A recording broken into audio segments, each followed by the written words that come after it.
Good afternoon, everyone. This is Megan Thompson from ABH. Thank you for joining today's webinar on MassHealth Systems Transformation, which will focus specifically on MassHealth member and provider communication. Before we get started, I'd like to go over just a few housekeeping items so that you know how to fully participate in today's webinar. On the right-hand side of your screen, you should see an attendee control panel. On the control panel, you'll have an audio option of either listening by computer audio or phone call. We strongly recommend that you use your phone as a way to listen today, as members have reported on past webinars difficulty hearing through their computer audio. You will also see a tab where you can submit questions. You can submit questions at any time throughout the presentation by clicking on the Questions tab and entering your question via text and clicking Send. We will address questions at different times throughout the presentation, but feel free to submit questions at any time, and we'll do our best to get to all of them. If you do have any technical difficulties during the presentation in terms of audio or submitting questions, please call 877-582-7011, and someone from GoToWebinar staff will be able to assist you immediately. Please note that today's presentation is being recorded and will be available on our website later on in the week.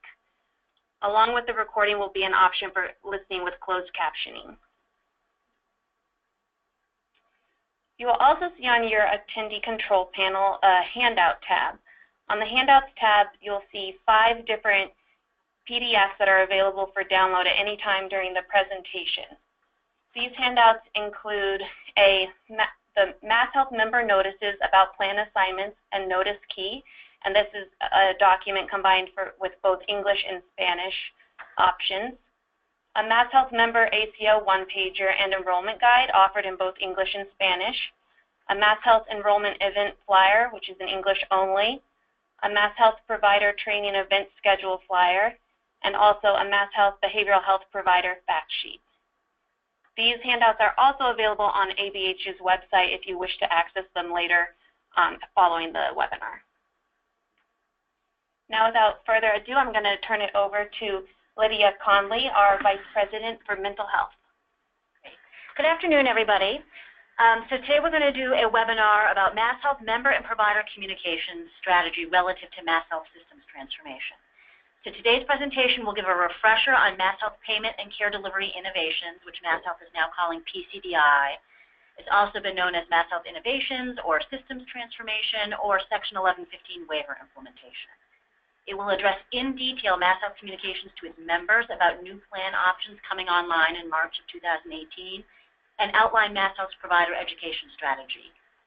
Today's presentation will not address behavioral health community partners, the expansion of certain SUD services to MassHealth members, disrupt statewide investments, or operational considerations such as continuity of care planning, service authorizations, claims payments, etc. We'll cover many of these in future webinars. ABH will continue to refer to PCDI as MassHealth Systems Transformation for simplicity.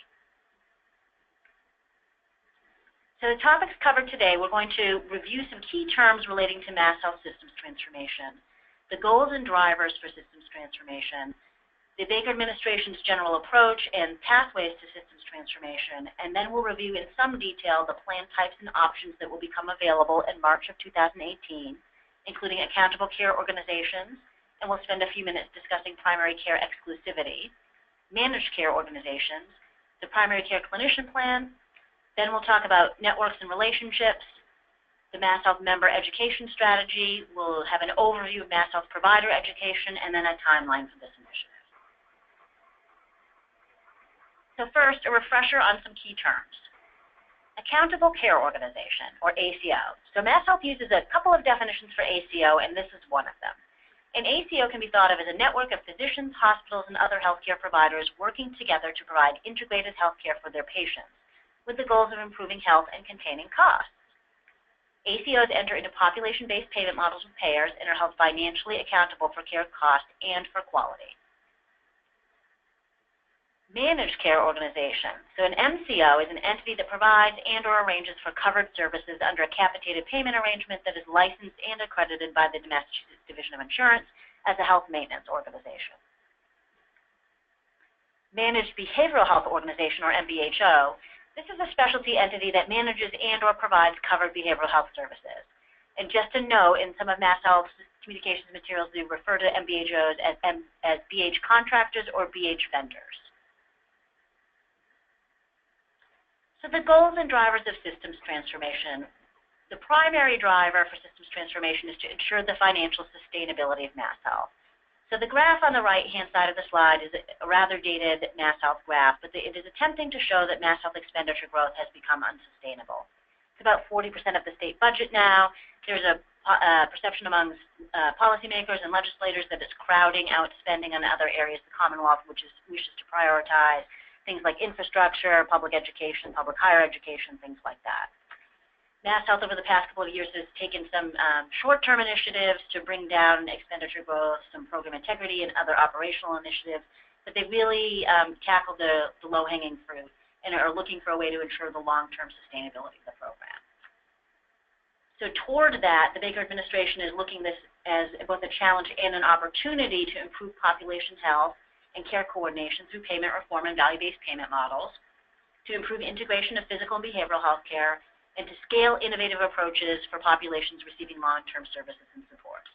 And that last bullet there really means that currently largely unmanaged fee-for-service long-term services and supports will move into a managed care framework over the course of the next 5 years. So the stage for MassHealth Systems Transformation is largely focused on managed care. So this slide here is showing what today's MassHealth managed care landscape is. So these are the options that are available to non-dually eligible MassHealth managed care members now and through the end of February 2018. So on the far left of the slide, we have the Primary Care Clinician Plan with about 400,000 members, and folks in that plan access behavioral health through MBHP. Then under the gray bar, we have the managed care organizations. They have anywhere from 750,000 plus members at any given time. And there's 6 of those entities today. 5 of them utilize managed behavioral health organizations. So for example, Self-Care uses Simpatico to manage its behavioral health. Health New England uses MBHP.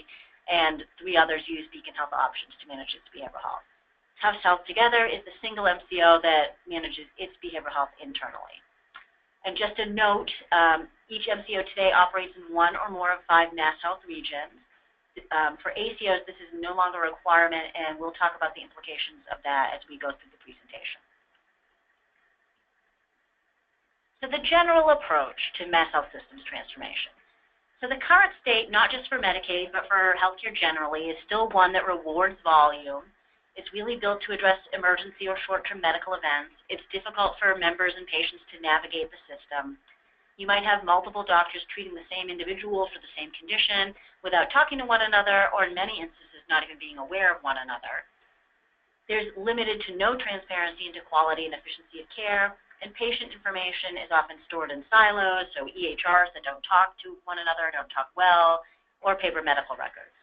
So MassHealth is hoping to use this opportunity to move us to a sustainable model, which will reward outcomes and value, where a MassHealth member's health is managed seamlessly across providers and over time, so not on a visit-by-visit basis, the episodic response, where providers will be acting as a team to ensure the coordination of the right services for that individual at the time that they need them, to a place where there's easier to understand quality and cost data that's available both to MassHealth members and to providers, and to make appropriate use of electronic health information across care teams and with MassHealth members themselves. So how is MassHealth going to do this? So again, the population they're focusing on is the managed care eligible, which really means mandatory population. So these are members under 65 living in the community with MassHealth Standard, Common Health, Care Plus, and Family Assistance coverage types. They can't have any other insurance, so that nobody who has both Medicare and Medicaid can participate in this. And it's about 1.1 million individuals, 1.1 to 1.3 million at any given time. The financial levers are primarily time-limited federal delivery system reform incentive payments. So these are funds that are available under the Commonwealth Section 1115 demonstration renewal, which happened in November of 2016. We secured $1.8 billion over 5 years. More of this funding is available up front, and it will diminish over time. So at the end of 5 years, this funding disappears. And it will fund investments for infrastructure, capacity building, and care coordination. So it essentially is bridge funding to get the system from that fee-for-service basis to a more sustainable model. And MassHealth's vision is that there'll be a real shift in care delivery. And they'll do that by shifting authority and financial risk with a different range of options available to provider-based entities. And the two hallmarks of this are accountable care organizations and community partners.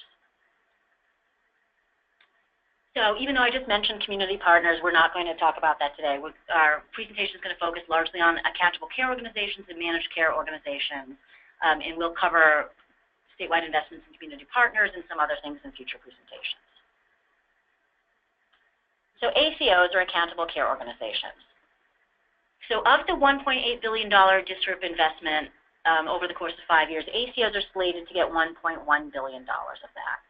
ACOs have responsibility for total cost of care for managed care spend, which means physical and behavioral health, including pharmacy. And as we mentioned, the long-term services and support spending will get phased in over time. ACOs will also be responsible for performance and quality measures, so their payments are tied to their performance on quality. There's an emphasis on primary care. ACOs are responsible for team-based care management, for coordinating care, for managing care transitions, and for certain populations conducting comprehensive assessments and developing person-centered care plans. They also will have dedicated flexible services funding to help address social determinants of health. So as the last slide started to get into, ACOs have a focus on primary care. So a MassHealth member whose primary care clinician has joined a MassHealth ACO is going to follow that primary care clinician into the ACO, and this is a key concept. So there'll be about something like 800 to 900,000 MassHealth members moving into ACOs for March of 2018, and they will be following their primary care clinicians for the most part. And then just also a brief note, the member must live in the ACO service area in order to follow their PCC into an ACO. And so we'll talk about the implications of that as the presentation goes on. So there's a concept called primary care exclusivity. So MassHealth envisions a primary care-driven, person-focused care experience for its members, particularly for ACO enrollees. So there is this concept called primary care exclusivity. So what this means is that each ACO's primary care clinicians participate exclusively with that ACO. They cannot serve MassHealth members who belong to other ACOs, to an MCO, or the Primary Care Clinician Plan as primary care clinicians. So this is very different than today's landscape where a primary care clinician can be in all 6 managed care organization networks and the Primary Care Clinician Plan. What this means for the member is that a member has to join the ACO to receive primary care services from their primary care clinician. It also means that a member that chooses a primary care clinician who is in an ACO will be assigned to that ACO. Primary care providers can still provide specialty services to members outside of their ACO, but cannot have them assigned to their primary care panels. The primary care exclusivity is enforced at the practice or the entity level, and we'll talk about that as the presentation goes on. It applies only with respect to MassHealth managed care eligible members. So what this means is that primary care clinicians can still continue to provide primary care to MassHealth fee-for-service members, including those who are duly eligible for Medicare and Medicaid, to OneCare members, to SCO members, to Medicare beneficiaries, and commercial patients. There is no specialist exclusivity. The requirement does not apply to specialties like behavioral health. So what this means is that as behavioral health providers, you can belong to any MassHealth managed care network that makes sense for you. So who or what is a primary care provider? So as we said earlier, MassHealth members are assigned to ACOs at the primary care clinician level. And a primary care clinician refers to the entity. So it's an entity or collection of primary care providers, such as a hospital, a health center, or a group practice. A primary care provider refers to the individual. So this is the doctor, the nurse practitioner, or the physician assistant who provides routine care for a member.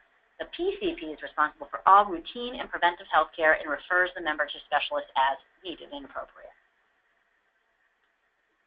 An individual PCP, so primary care provider, can be part of a PCC, primary care clinician, the entity, along with other PCPs.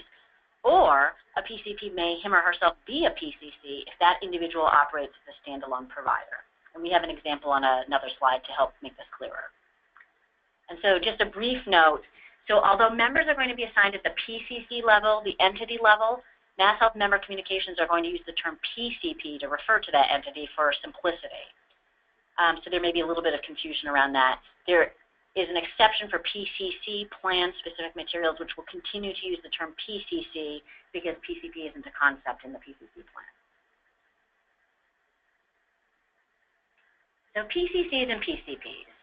So here's an example.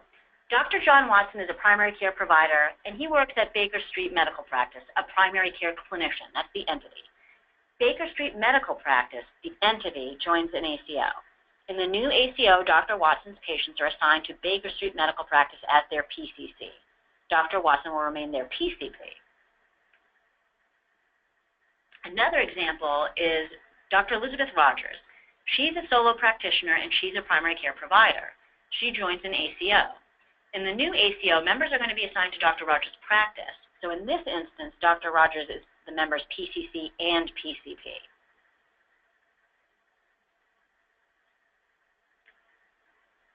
So ACOs. So we're going to talk about ACOs in some depth now. So there are 3 models of ACOs that will be going live in March of 2018. So the first model is the Accountable Care Partnership Plan, formerly called a Model A. This is a single ACO that's partnered with a single MCO. This type of model has the highest level of financial risk. All enrolled members receive primary care from that ACO's PCC, so again the entity level. Members can see any other providers in the plan's network, so for example, behavioral health providers. So in this respect, it's very similar to an MCO.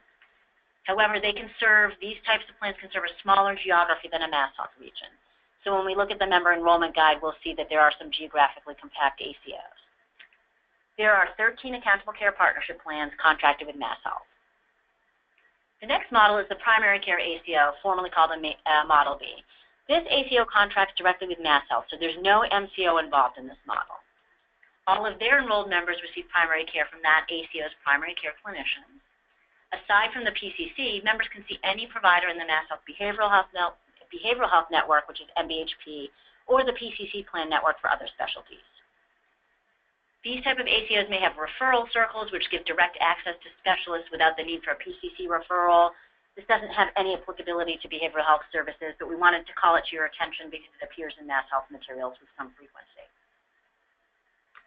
Finally, there's an MCO-administered ACO, formerly called a Model C. This is an ACO that contracts with one or more MCOs. This ACO is accountable to the MCO, or in this case MCOs, for shared savings and losses. Members enroll in the MCO and then either choose or are attributed to the ACO based on their selection of a PCC. Otherwise, members can see any other provider, such as a behavioral health provider, in their MCO's network, just like today.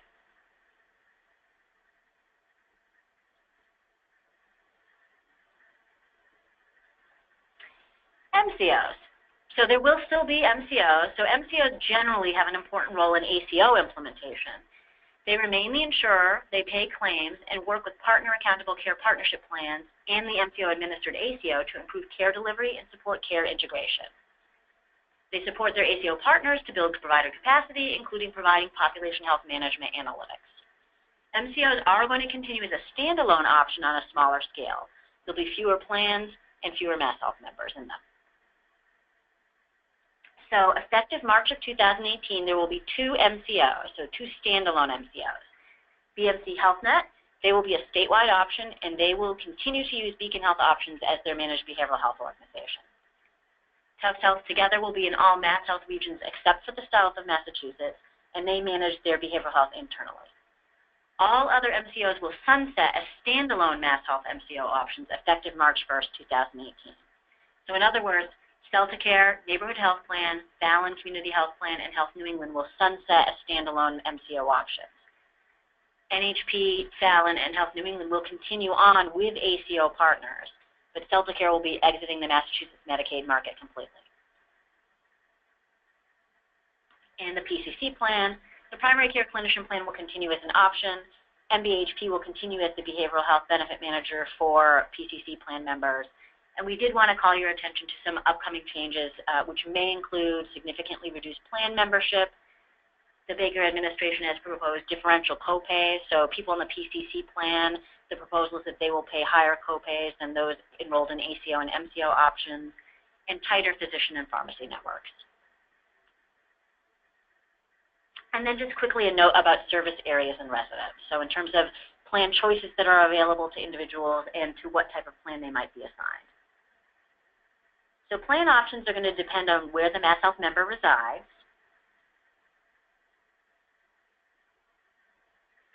The Primary Care Clinician Plan remains available to members statewide, and members are not automatically assigned to a PCC more than 25 miles away from their home address. For primary care ACOs, that's the Model B. Similarly, the member is not going to be automatically assigned to a primary care clinician more than 25 miles away from their home address. For accountable care partnership plans, that's the Model A, integrated ACO-MCO, the member must live in that ACO service area, which again may be smaller than the MassHealth regions that exist today. For MCOs in the MCO-administered ACO, so this is Leahy Clinical Performance Network, the member must live in the MCO service area. That's just like today. And MassHealth has estimated that every MassHealth member is going to have at least 3 plan options from which to choose, and in most, if not all instances, they'll have many more options. Okay, so at this point, we're going to take a quick break to answer any questions that you all may have on the webinar so far.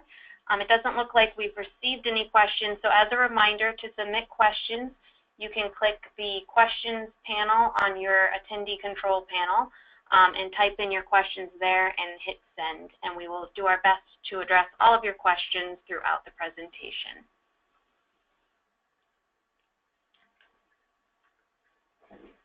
Okay, so we had a request to please explain slide 18 again on the various models.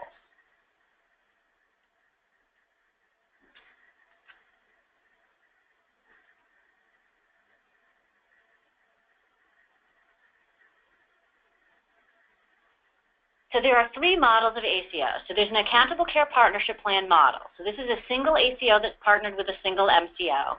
And we have some slides later that will show who the different entities are, and maybe this will help bring this together.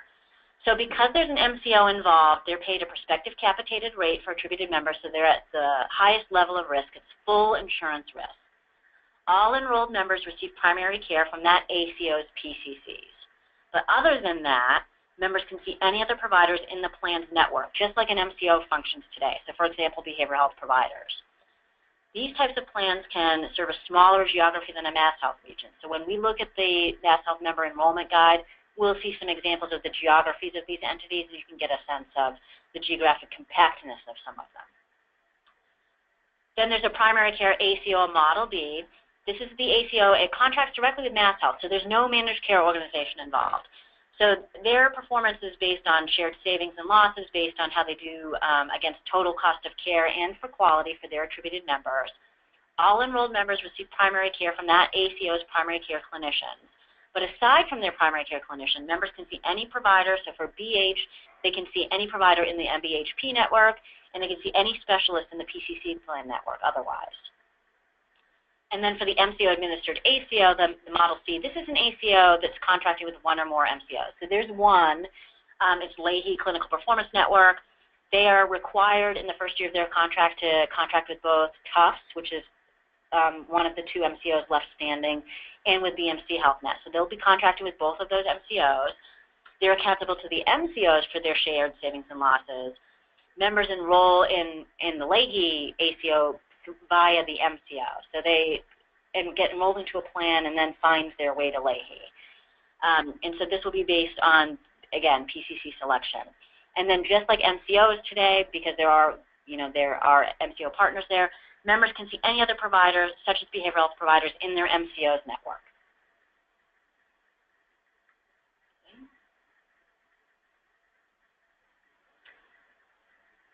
All right, so the next question is, can you please give examples of each model, please? We'll have a slide that will show you who the entities are later in the presentation.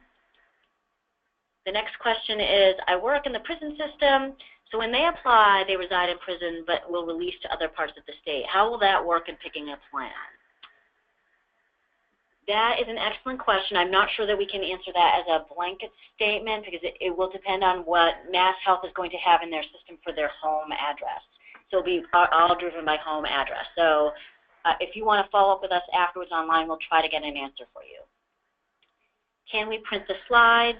We will send out the slides after the presentation. The next question is, what about MassHealth members who have MassHealth secondary with a primary commercial insurance? Are they considered to be dual enrollees? No, they are not eligible to participate in this. How does this affect members in methadone treatment at an OTP of their choice?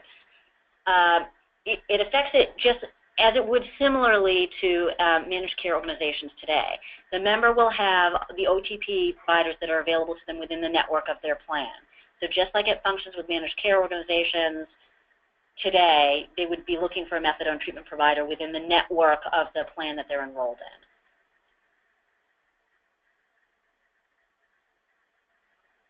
All right, so the next question is, you kind of just reread the slide. How did these models impact current enrolled families? Well, the models, I'm not exactly sure what the question is, but basically about 800 to 900,000 people will be in new health plans come March 1st. So they will be following their primary care providers for the most part, so there is not, for most of those individuals, there won't be a care disruption on the primary care side.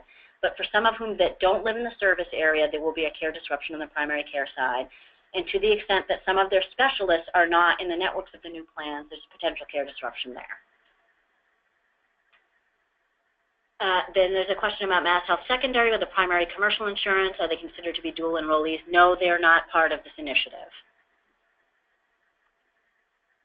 Please review the carriers that will offer coverage. We have a slide of that later.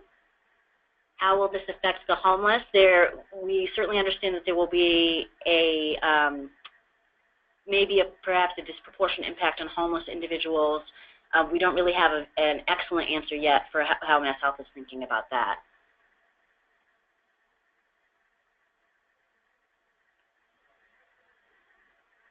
You just said that MassHealth secondary do not qualify. How will they access CBHI services? We're going to have to get back to you on that. Kids in the next question is, what will happen with kids in DCF custody? They will get assigned to the extent that they're eligible to these plans. However, unlike other individuals, they can change plans at any time. And then we have some contracting questions that we will get to later in the presentation.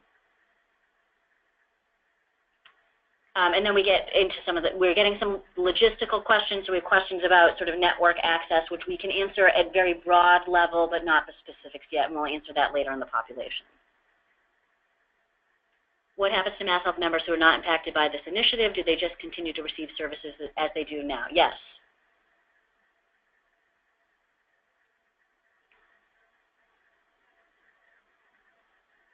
So people who are under existing other service systems will continue to access services the same way that they do now. So the question was like, what happens with people in sort of other MassHealth models? Will the initiative impact MassHealth Limited? No. Will the initiative impact CMSP? No. What about adult daycare programs? Is this covered? I believe that will get handled in the LTSS phase-in, but we'll have to get back to you on that one. Okay, and that's all we're going to take for questions now, but if you have submitted additional questions, we will be sure to address them in the next break we take.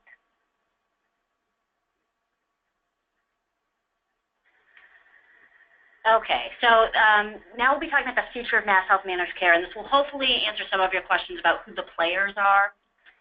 So again, this is just a recap of the slides we looked at previously. So these are the options available today. So we have the Primary Care Clinician Plan, and we have the 6 managed care organizations. And behavioral health is accessed in a variety of ways, through either MBHP, through Simpatico, or Beacon Health options. And just a brief note, MassHealth has stopped new enrollments to plans that are sunsetting. So as of today, new members can only enroll in BMC HealthNet, in Tufts Health Together, or the PCC Plan. So these are going to be the options that are available March 1st of 2018, and we'll walk through this sort of slowly, and then the next slide is going to get into the ACOs in a little bit more detail. So under the orange bar, these are members attributed to an ACO, and MassHealth is estimating that there's anywhere from 800,000 to 900,000 MassHealth members that will be in these new health plans in March. So on the far left, there's accountable care partnership plans, the Model A's. 13 are contracted. Again, these are the integrated ACO MCOs. So of these 13, 4 are partnering with Tufts Health together, and so behavioral health will be accessed through Tufts. 8 of them have partnered with managed care organizations that use Beacon Health Options to manage their behavioral health benefit. So for 8 ACOs, you'll be working with Beacon. And then 1 is partnering with an MCO that uses MBHP to administer its behavioral health benefit. So that's what will be happening with the Model A's, the Accountable Care Partnership Plans, the integrated ACO MCOs. Then there are primary care ACOs, the former Model B's. There are 3 of these that are contracted. Again, there's no managed care organization involved in these. The behavioral health benefits for members of those 3 plans will be accessed through the Massachusetts Behavioral Health Partnership, through MBHP. Then moving to the to the middle of the slide, we have the MCO-administered ACO, the Model C. There's 1 that's contracted, again, that's Leahy. Leahy must contract with both Tufts Health Together and BMC HealthNet. So Leahy members are going to be accessing behavioral health. It will be dependent upon which MCO they're enrolled in. So if they're enrolled in Tufts, they'll be accessing their behavioral health through Tufts. If they're enrolled through BMC, they'll be accessing their behavioral health through Beacon Health Options. Then on the right-hand side of the slide, we have members that aren't attributed to an ACO. So again, the MCO program continues on a smaller scale. So there will be members that will be in Tufts Health Together. And so in terms of accessing behavioral health, they'll access it directly from Tufts. There will be members in BMC. Again, that's going to be a statewide option. And the behavioral health benefit will be accessed through Beacon Health Options. So those are the MCO members. And then on the far right, there's the PCC plan, which remains an option, probably with a very reduced membership. Their behavioral health benefits will be accessed through MBHP. So that's sort of the big picture. This is a close-up, so this is under the orange bar again. So these are those 800 to 900,000 members that are attributed to an ACO. So on the far left of the slide, there's the Accountable Care Partnership Plans, the Model A's. These are integrated ACOs, MCOs. And so on this slide, we organize them by the MCO partner. So the first 4, you can see there's 4 ACOs that have partnered with BMC HealthNet. And so they are in a variety of service areas. So, for example, BMC is partnering with Mercy Alliance, and they're in only 4 service areas. Meanwhile, they've also partnered with, so Community Alliance has partnered with BMC HealthNet, and they're in 21 service areas. So there's a variation in geographies that are covered by these ACOs. These ACOs are in light blue font to indicate that Beacon Health Option manages their behavioral health. So similarly, moving to the next 3, we have the Fallon ACOs, so the ACOs that have partnered with Fallon Community Health Plan. So 5, 6, and 7. They're also in light blue to indicate that Beacon Health Options is managing their behavioral health. So there's 3 of those, and similar to BMC, they are covering a variety of service areas. So, for example, Berkshire Fallon Health Collaborative is in 2 service areas, but the Wellforce Care Plan is in 21 areas. Then moving to number 8, there's the My Care Family Plan. So this is a partnership of NHP and Merrimack Valley ACO. This is an ACO that's in 3 service areas. Again, they're in light blue font to indicate that Beacon Health Options is managing their behavioral health. Moving on to number 9, there's the Be Healthy Partnership. So this is Health New England Bay State Health. They're in 4 service areas. They're in orange font to indicate that MBHP is administering their behavioral health benefit. And then finally, the last 4 in white are ACOs that have partnered with Tufts Health Together. And so these tend to be larger ACOs covering more service areas. And they're in white to indicate that Tufts Health Together is managing their behavioral health. So those are the Model A's, and when we look at the MassHealth Member Enrollment Guide, you'll get a sense of the geographies of some of these. Moving to the middle of the slide, there's the Primary Care ACO, the Model B. So again, there's no MCO partner involved. These ACOs have contracted directly with MassHealth. So there are 3 of them. There's Community Care Cooperative, which is in all areas. So this is a consortium of 15 federally qualified health centers that have come together as an ACO. There's Partners Healthcare ACO, in their Steward Medicaid Network ACO. So again, these are statewide. Individuals who are enrolled in those ACOs will access their behavioral health benefits through MBHP. And then finally, on the far right of the slide, there's the MCO-administered ACO, the Model C. So this is Leahy Clinical Performance Network. Leahy will be contracting with both BMC and Tufts Health together. And as the previous slide showed you, behavioral health benefits will be accessed through the MCO. So it's going to depend what MCO the member is enrolled in, how those Leahy members will access their behavioral health benefit. So this is just another way to display kind of the same information. So these will be the options that are available to MassHealth members starting March of 2018. So again, there's on the far right, there's 13 accountable care partnership plans, those Model A's, the integrated ACOs, MCOs. They're just listed alphabetically for your convenience. Then under the green, there's the Primary Care ACO, the Model B. So again, no MCO, the contract's directly with MassHealth. There's 3 of those, and then just a note that MBHP is the Behavioral Health Benefit Manager. Then under the gray, the light gray, there's the MCO-administered ACO, that's Leahy.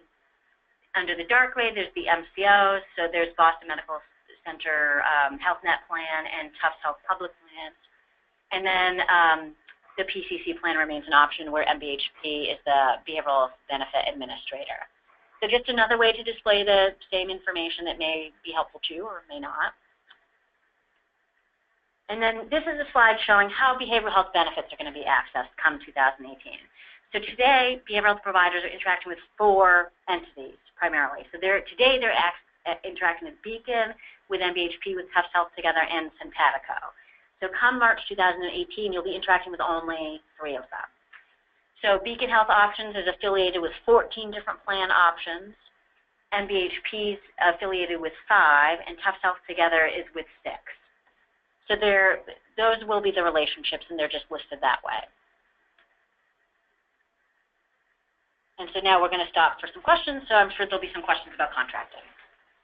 Okay, and one more time as a reminder, you can submit questions through the control panel by clicking the Questions tab and typing in your questions there. Okay, so the first question is, with MBHP and Beacon merging, is there any difference in coverage between the two? So in terms of coverage, no. The benefits are what the benefits are. So there's an appendix to the ACO and MCO contracts that specify exactly what needs to be covered. Relative to, we know plans administer the benefits a little bit differently. There's no current indication that there's going to be a significant alignment. That certainly could come at some point, but not in the immediate future. Okay, so the question is, you said there would be no change regarding methadone treatment, that clients are eligible to attend any methadone program in their network. What does network mean in light of the movement to the 3 models of ACO? So network means, so just to back up to this past slide, so you basically, as providers, you'd be looking to, if you want to serve all MassHealth managed care members, you will want to be in the MBHP network. And if you're in the MBHP network, you will be in the network for the Be Healthy Partnership, for Community Care Cooperative, for Partners, for Steward, and the Primary Care Clinician Plan. You would want to be in the Tufts network. So if you have an agreement with Tufts, and we understand this is the way the MCOs and ACOs are starting to think about it, if you are in the Tufts network, you will be in the Tufts network for those 6 plans listed there.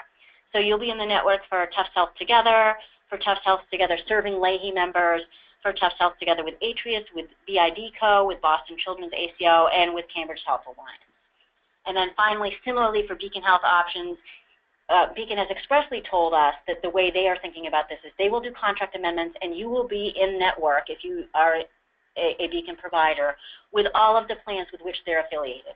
So the 10 listed on that slide, if you have an agreement with Beacon, if you accept the new contract amendments, which are heading providers' way, you will be in network for all 10 of those plans. So it is somewhat like it is today, sort of a network structure, but that's what we need. All right. Can you tell us how the current members will be notified in the plan to educate them on their options and plans? Yes, the presentation goes into that in detail later. When will we get information regarding continuation of authorizations currently slated to extend into March 2018 if they are with plans that's scheduled to sunset? So MassHealth is fully aware of the concerns about this. They've identified in their contract special populations like pregnant women, behavioral health, also is singled out. The contracts have a 30-day continuity of care provision.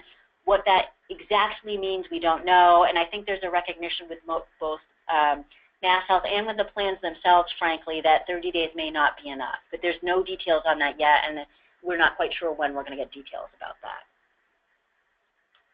Does the individual get a choice in which plan they are enrolled? Absolutely, and we will talk about that as the presentation goes on. And then the next question is, will a client be able to choose an MCO or ACO based on which BH insurance their providers accept? Yes, they can do that. If they want to choose, if they want to prioritize behavioral health over their primary care relationship, they will be able to do that.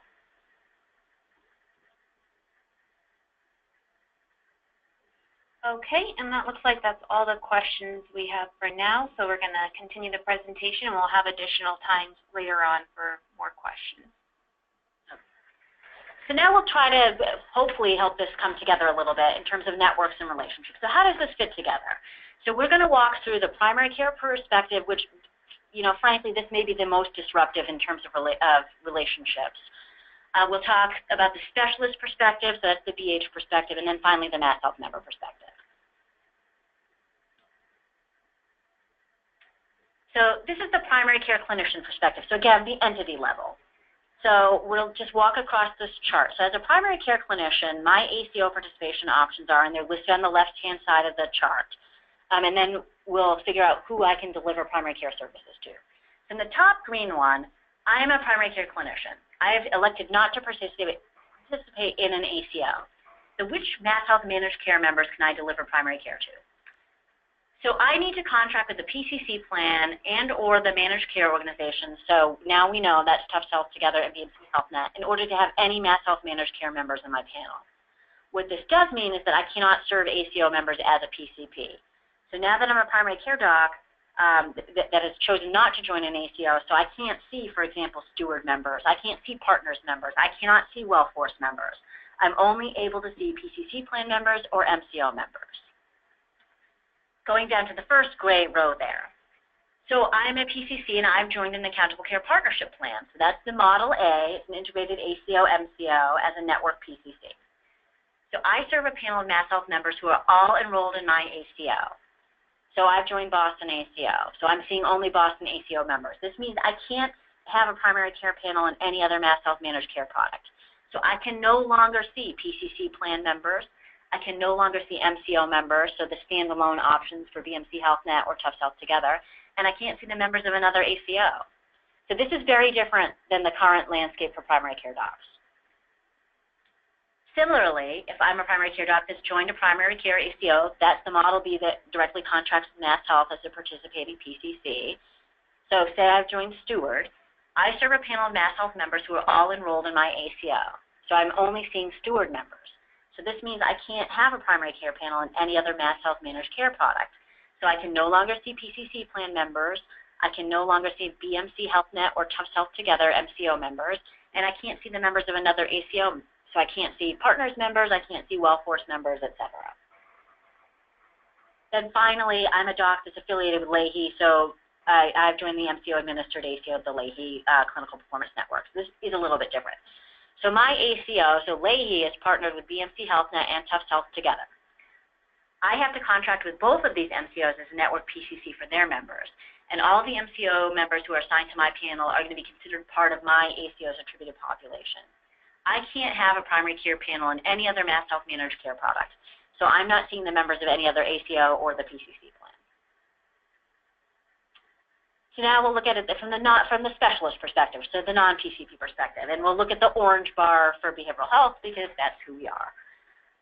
So I'm a behavioral health provider, so I want to see PCC plan members. What do I need to do to continue to see PCC plan members? I just need to be an in-network provider for MBHP, and I can continue to see them. Now I've also decided I want to see the members of those primary care ACOs, so the stewards, the partners, and the community care cooperative. I want to see those members. So how do I do that? I need to be in MBHP's network.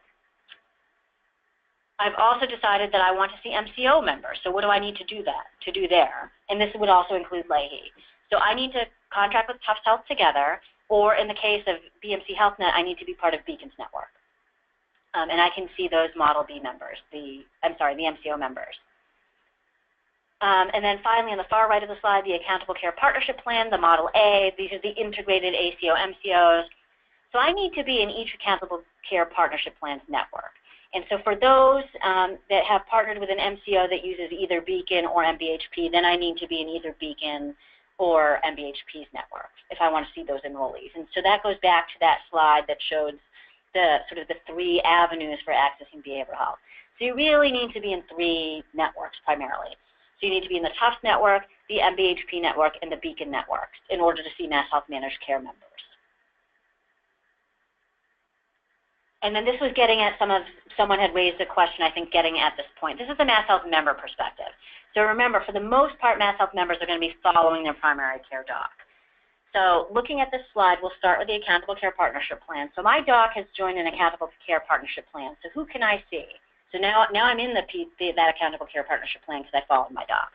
Well, I can see my doc, or I can see any other PCP affiliated with my Accountable Care Partnership Plan in terms of primary care access. Now, I have a therapist that's very important to me. I'm going to need to make sure, so looking under that orange column, that my therapist is in the Accountable Care Partnership Plan's network, or if they're one of the MCOs that use either Beacon Health Options or MBHP, I need to make sure that they're in either the MBHP or the Beacon network. Now, I've realized, oops, I've made a mistake. I wanted to see this therapist. They're not in the network. Well, when can I change my plan? Well, you can only change your plan during your plan selection period, which happens once a year. And so we'll talk about that a little later in the presentation.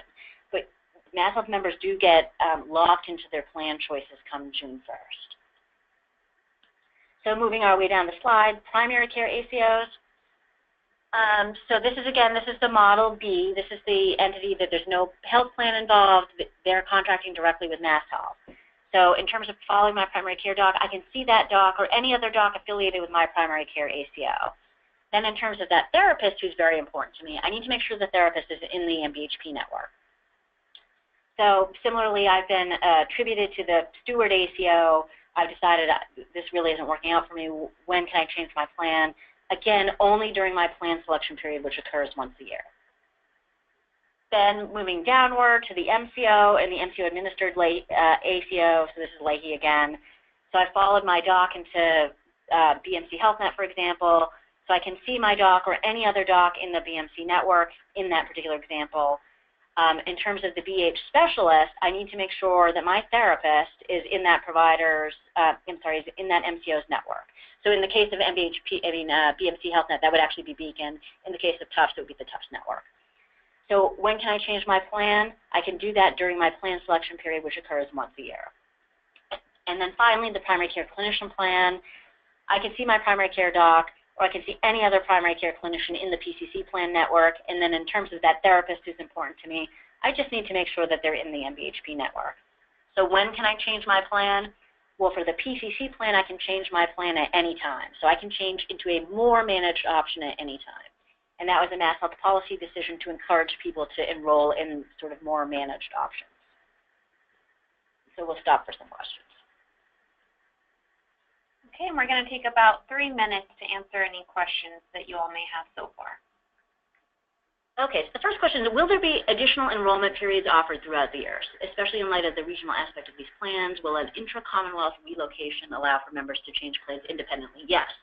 Well, so it's not a new enrollment period per se, but it's if you have individual life circumstances, for example, you move out of the service area for an ACO, you can absolutely, MassHealth will enroll you in an ACO or a plan that's in your area.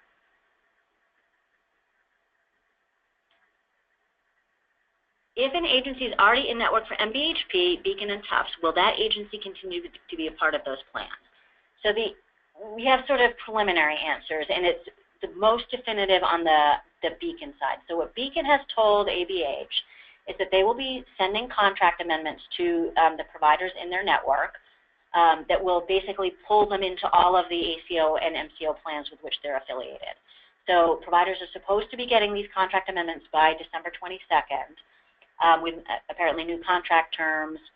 They're being done on a deemer basis, which basically means if the provider doesn't object to the terms of the contract, you have accepted them. So we're trying to get some additional information about that. But basically, there'll be contract amendments forthcoming from Beacon that will pull you into all of their plan networks. In terms of Tufts, Tufts at this point is taking the position that if you are in their network currently, you are in their network for all of their MCO and their ACO products, and that there is no need to do contract amendments. I'm not sure if that's going to change, but that is their current position. And we actually looked on their website recently, and they have actually put ABH members into, like if you're looking up providers, they're putting ABH members as contracted providers for particular ACOs. So that's their position currently. And then in MBHP, we are seeking clarification on that. We're not sure whether you will need a contract amendment or not to be in the Model B networks. We don't believe so, but we need to confirm that. All right, if you can only change your plan once a year, what happens if a person relocates throughout the state?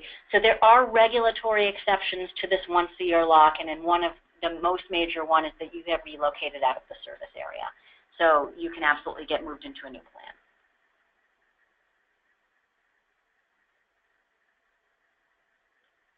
All right, the next question is, I help families get connected to therapists, and some of these networks are difficult to join or panels are closed. In light of the change, are all the MCOs welcoming and considering new applications to facilitate people staying with their providers?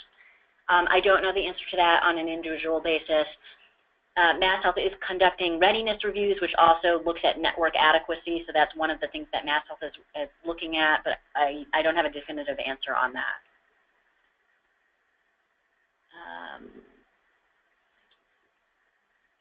Sorry, I'm trying to see some of these questions. Okay, the next question is, are there booklets or sites that will show all doctors in behavioral health in these plans? So we'll show what is going to be made available to MassHealth members. Unfortunately, it's not like a one-stop shop. So we'll show you what's available. What are the qualifying events for people to change plans? So we'll take a look. So the member enrollment guide actually talks about what some of the escape clauses from the fixed enrollment period are. The primary one is moving to another service area, but there are other exceptions. So that's actually included in the member enrollment book, and so we'll take a quick look at that when we open that up. Are all PCC members required to have prior auth for all medication? I don't know the answer to that. We can take a look at that. How are PACT services affected by these changes? So PACT is not a covered benefit under the MassHealth managed, so under the MCO or ACO contracts. So at this time, so as you know, MBHP covers it, and some of the other plans cover it for like OneCare, but they don't cover it in the managed care program. That has not been made a covered benefit at this time.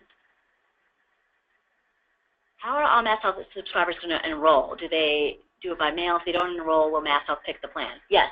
So generally, and we'll take a look at the notices, the MassHealth member is going to get a notice telling them where they're going. If they don't do something affirmative, they're going to go where MassHealth is sending them. And we'll take a look at the notices, and we'll hopefully make it clearer. If a member's mailing address is different town than they reside in, how will they be assigned? They're going to be assigned by the residential address. Who is responsible for managing the prior auth? So the prior auths, if I understand the question correctly, it's just like today, it's the plan. So it would be like Beacon. So it would be who's ever responsible for managing the benefit.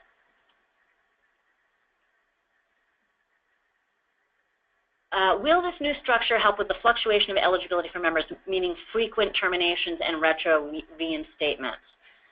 So what it should, it is designed to mitigate that sort of day-to-day plan switching.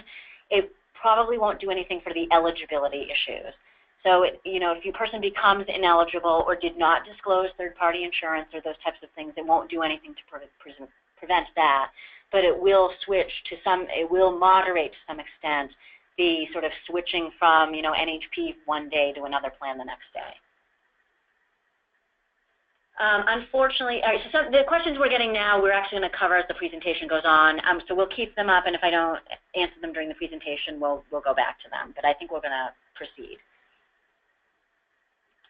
So now we are going to talk about how MassHealth members are getting messaged, what MassHealth is doing about this. So MassHealth is envisioning their communication strategy to both members and providers in terms of phases. So there's an awareness phase, an operations phase, and an implementation phase. So right now we're in the awareness phase, and ABH has more or less adopted this strategy.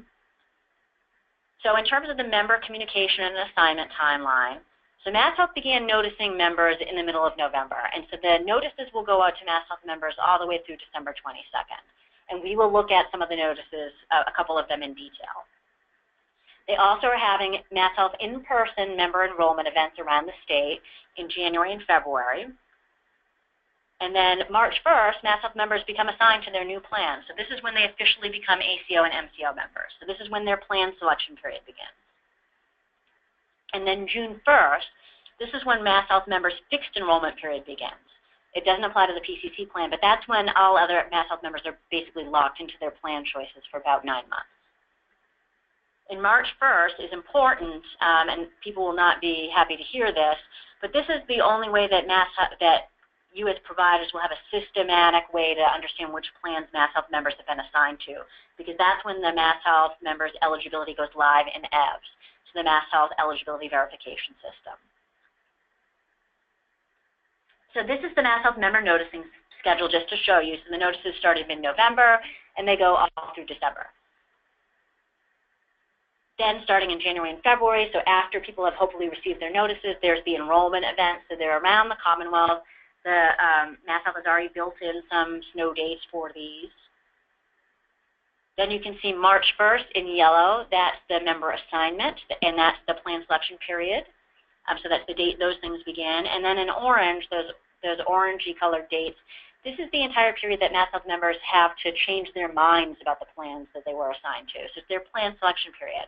So they have all of March, all of April, and all of May to switch plans. And then June 1st is when they get locked into their plan choice for the next 9 months, unless they meet one of those exceptions that we talk about, the major one being you've moved out of the service area.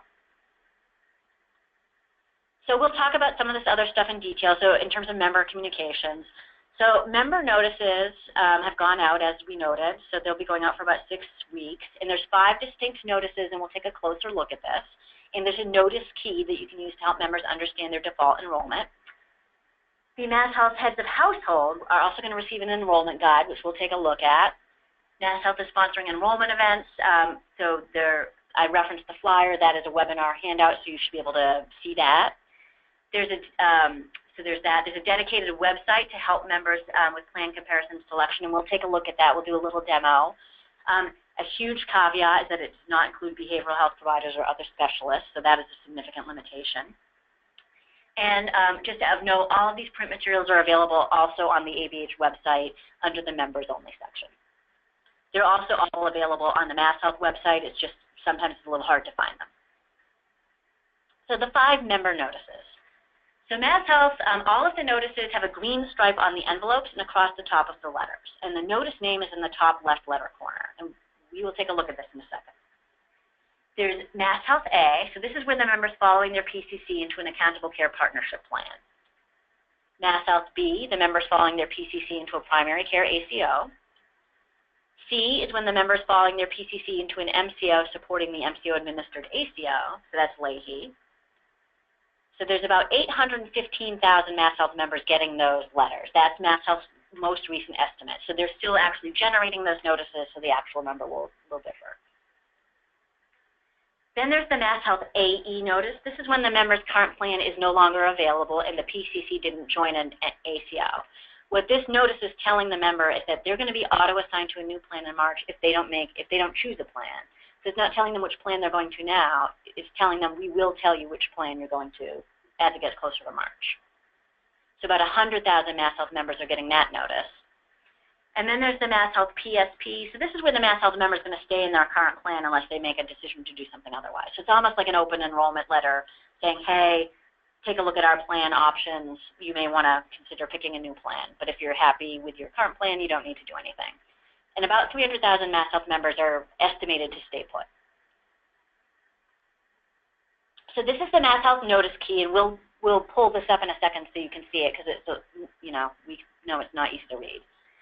So it explains the 5 MassHealth member notices, including the mailing period for the notices, the action explained by the notice. So, for example, the member's following their PCC into a new plan, or the member's current plan has sunset or will be sunsetting, the name of the notice, the reason for the member movement, where the member's going to be on March 1st if they don't do anything about it, the dates for action, So now we'll just pull up that key very quickly just to take a look at it. And this was made available to you as a handout. So this is the notice key. So there's basically two groups of notices. So letters 1 through 4 indicate that some member movement is happening at some point. And then the group letter number 5, they're not moving. There's no movement at all. It's, again, almost like that open enrollment letter. So you can see, hey, the notices are getting mailed out during this period. For these 4, we're going to be talking about some kind of member movement. So for example, letter number 1, the action is explaining the members moving to an accountable care partnership plan. The green stripe on the envelope in the letter will have the phrase MassHealth A in the header. The MassHealth, and the reason for the member movement is their PCP has joined a partnership plan ACO, and then on March 1st, the member is going to follow their PCP into the accountable care partnership plan if they don't make a decision to do something different. And then it has just sort of reminders about important member action dates. So again, March 1st is the start of their plan selection period, and June 1st is when their fixed enrollment period begins. So just as a reminder, these handouts that Lydia is going to be pulling up during this part of the presentation are available under the Handouts tab of the control panel for download. And we will also be sending them in a follow-up email along with her presentation slides. So this is the MassHealth A notice, and we're going to pull this up in a second. So this scenario is a member follows their PCC into an accountable care partnership plan, so a Model A integrated ACO MCO. So the notice is going to explain to the member, and we'll look at this, the PCC, so again at the entity level that MassHealth records show is the member's PCC. We know that sometimes that's not correct. The accountable care partnership ACO that the PCC joined and where the member is going to be enrolled March 1st if they don't do anything differently. What to do if MassHealth has the information about the PCC that's incorrect. The need for the MassHealth member to check for behavioral health and other specialist participation in that ACO. Key dates for action, sort of the benefits of an ACO, where to get more information, and how to change plans. So we're going to pull up that notice right now just to take a look at it, and they all follow the same general template. So you can see here, there's the green stripe up at top. So hopefully it's easy for people calling up the MassHealth call center, an ACO call center. They're going to be asked, are you calling about a green stripe notice? And hopefully the MassHealth member has it in front of them. So it will say right here, MassHealth A, so that will help call center staff or provider staff figure out what's going on with them.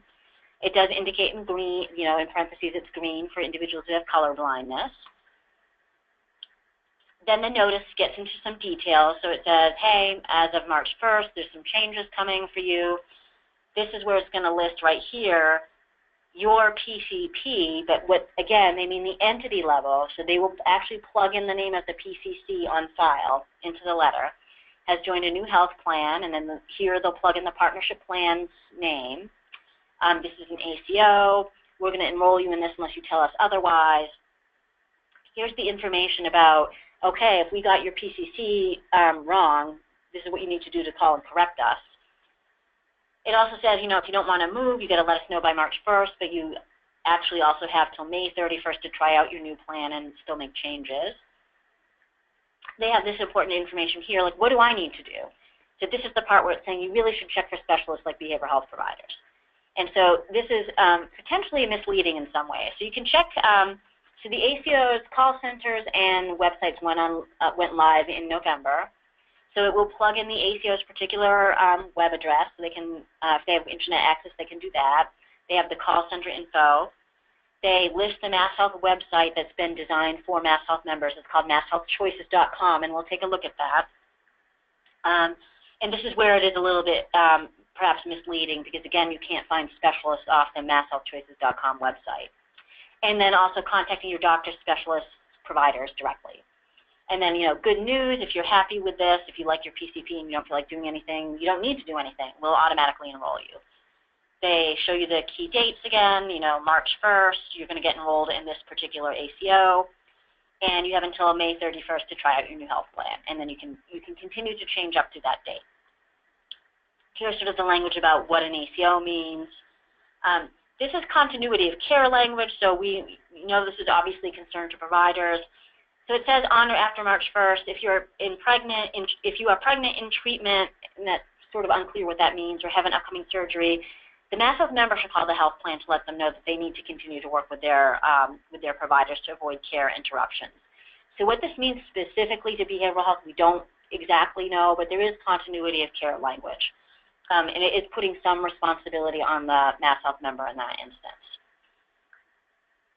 What else do you need to know? So they talk about the plan selection period. So again, that window from March 1st until May 31st, in which the MassHealth member has been enrolled in a new plan, but can change out of that plan. And then it talks about June 1st, which is your fixed enrollment period. And then the question that keeps coming up from ABH members, of course, too, is, well, how do I sort of escape the fixed enrollment period? It says right here, if you look in the enrollment guide, they talk about the reasons for exceptions to that. So then what happens next? So before March 1st, MassHealth members are going to get a welcome packet from their new ACOs that will have their ID card and other membership information, so they'll be getting that. And just sort of a reminder to bring your MassHealth cards to appointments. And then there's some information about where to get help. So there's the online options. They're calling MassHealth customer service. There's enrollment information through that MassHealthChoices.com website, which we will look at. There's enrollment. They reference the enrollment events. And then they also talk about certified application counselors and navigators and a link to find help there. And we do just sort of want to caution, we understand,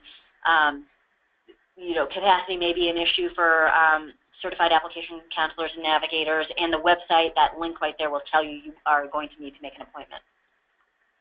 So that's the MassHealth A notice. They all more or less follow that template.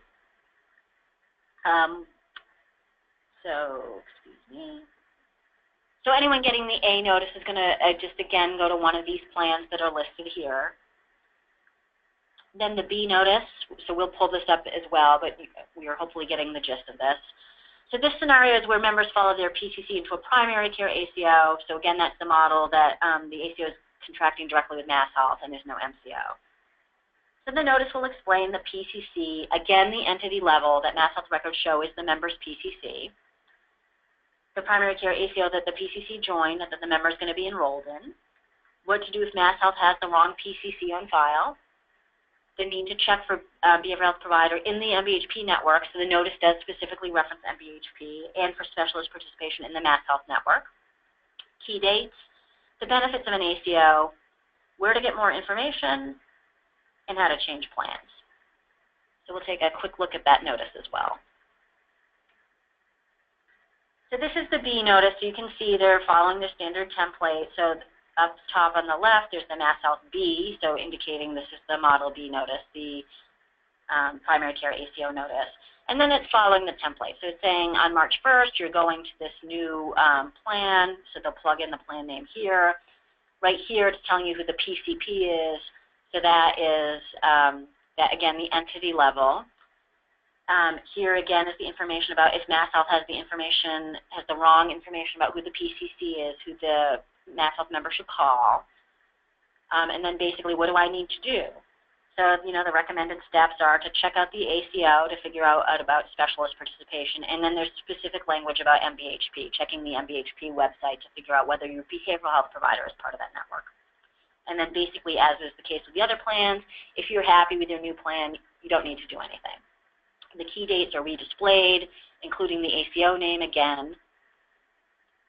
There's the verbiage about the value of an ACO for better coordinated care.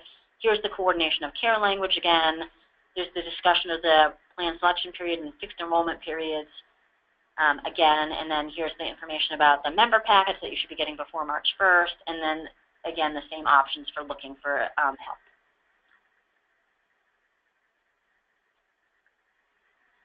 And so anyone getting the B notice is getting assigned to one of these ACOs listed here. So again, it's Community Care Cooperative Partners and Steward. The MassHealth C notice, this is the Leahy-specific notice. So the members following their PCC into an MCO that's supporting the MCO-administered ACO. So that's the Leahy Clinical Performance Network. So the notice explains the Leahy Clinical Performance Network PCC at the entity level that MassHealth records show is the member's PCP. So there's a specific reference to Leahy in that notice. The MCO that the member is going to be enrolled in. So remember, they can be enrolled in either BMC or Tufts. What to do if MassHealth has the wrong PCC on file. They need to check for specialists, etc., just as with all the other notices.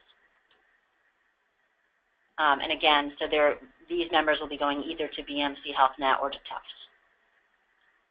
Then there's the MassHealth AE notice. So this is where the MassHealth members' current plan is no longer available to them, and the PCC didn't join an ACO. So the member is going to be auto-assigned to a new plan in March if no affirmative plan selection is made. So this notice explains that the member's current health plan is no longer available. So for example, Celticare and Simpatico, which have completely left the Massachusetts Medicaid market, NHP and Beacon for BH, which is no longer a standalone option, or for example, Tufts Health Together, which won't be operating in the south of Massachusetts. It will explain to the member they need to pick a new plan option and how they should do that their choice should consider who they're seeing for PCPs and specialists, and it's telling them if they don't pick a plan, they're going to be auto-assigned to one come March 1st, and of course MassHealth will notice them with that information as it gets closer to March 1st. It talks about the applicability of plan selection periods and fixed enrollment periods, key dates for action, and where to get information. And then finally, the PSP notice. This is almost, again, like the open enrollment letter.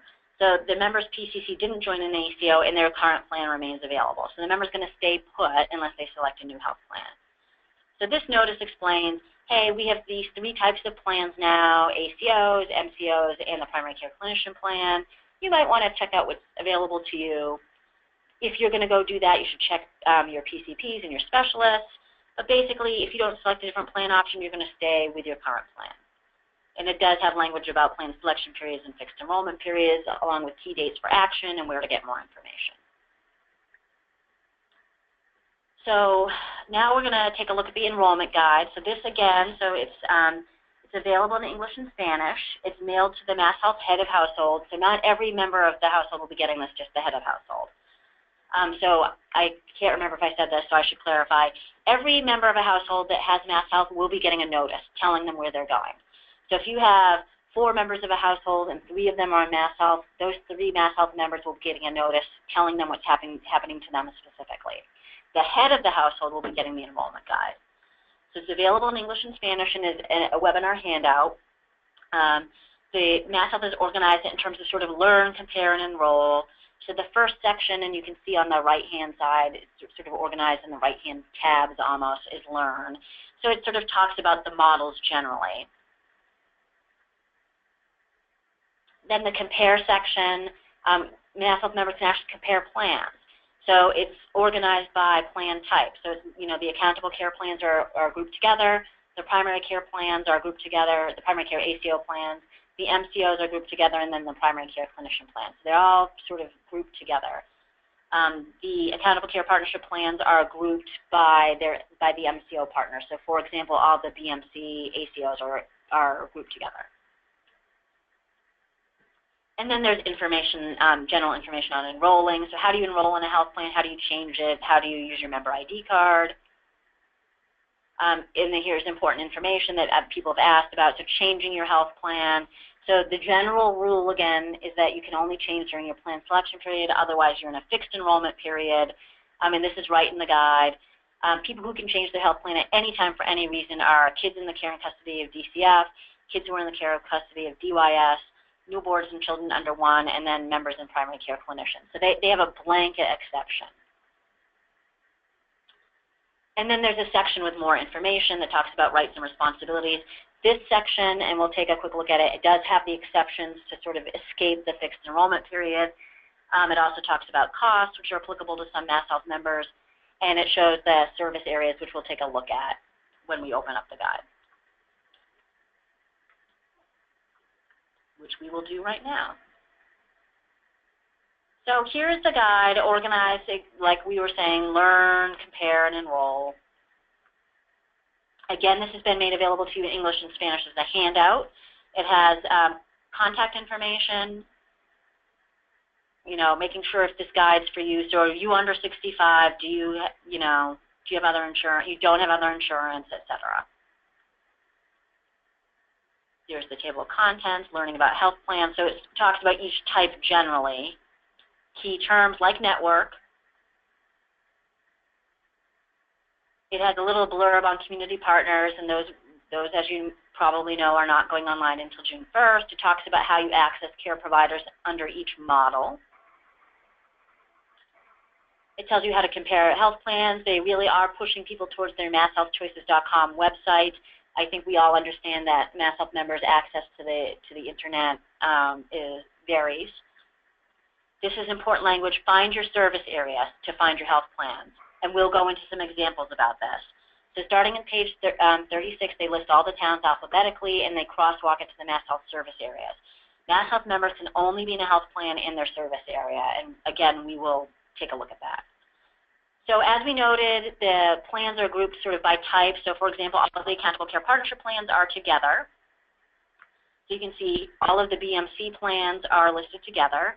On the page, you can see there's a map of the coverage area, so you can get a sense of where these ACOs and MCOs are. So it has sort of it has the branded name, so the BMC Health Net Plan Community Alliance, and then under there it tells you who the actual partners are. So it's Boston Accountable Care Organization in partnership with BMC Health Net is this particular plan. It shows you the service areas. It tells you how to find out whether your town's in a service area. It shows you an image of the card, which is much clearer on the website, I would say. And then there's sort of the marketing blurbs about the ACO itself. There's the ACO website and contact information, including a BH-specific one. And then all of the plan pages have they've actually called attention to the behavioral health service access. So that's for all the plans. So we're going to sort of bump down just to give you an example of, so you can see the plans as I'm scrolling through this, to the BMC plans in the service area. So they cover different geographies. Some are small, some are large. At the end of every grouping of partnership plan by MCO, they list all of the hospitals that are affiliated with those plans, because they do not differ across the ACOs for each plan.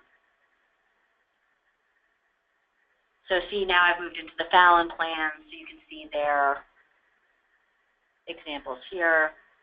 They're in a variety of service areas for particular ACOs. Here's Be Healthy Partnership and their hospitals. So this one we did want to show you as an example. So this is Neighborhood Health Plan. So this is their sole partnership. So they have partnered with Merrimack Valley to form My Care Family, an accountable care partnership plan. BH, you call this number. They're in 3 service areas: Haverhill, Lawrence, and Lowell. So those 3 service areas, Haverhill, Lawrence, and Lowell, they cover approximately 25 towns. So the coverage area for this ACO ends in Littleton. So if I live in Groton, Air, Harvard, or Boxborough, I can't join My Care Family. So if my doc practices out of Littleton, which is in the My Care Family service area, but I live in Groton, I can't join My Care Family. So I'm going to have to find a new plan and a new doctor. So this is probably one of the more extreme examples, but there will be some care disruptions.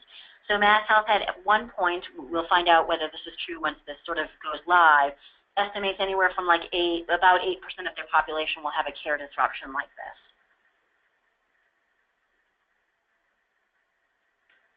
So those are the plans.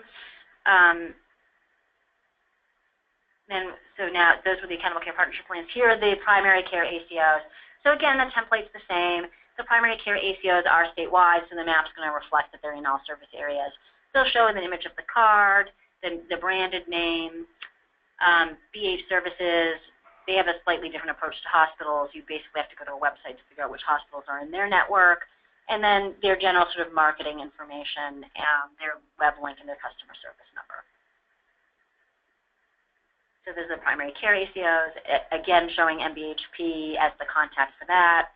Then you have the MCOs, so you'll see BMC statewide, as we noted, and then you need to call that number to access Beacon for assistance. CAPS, you can see they're not in the South, so that is their coverage area. And the Primary Care Clinician Plan. Then there's information on enrolling or changing plans. So again, MassHealth is really pushing, and you can see recommended to enroll online through the MassHealth Choices website, to enroll by phone or to enroll by mail. And there's a form that we can show you that members can either fax or mail.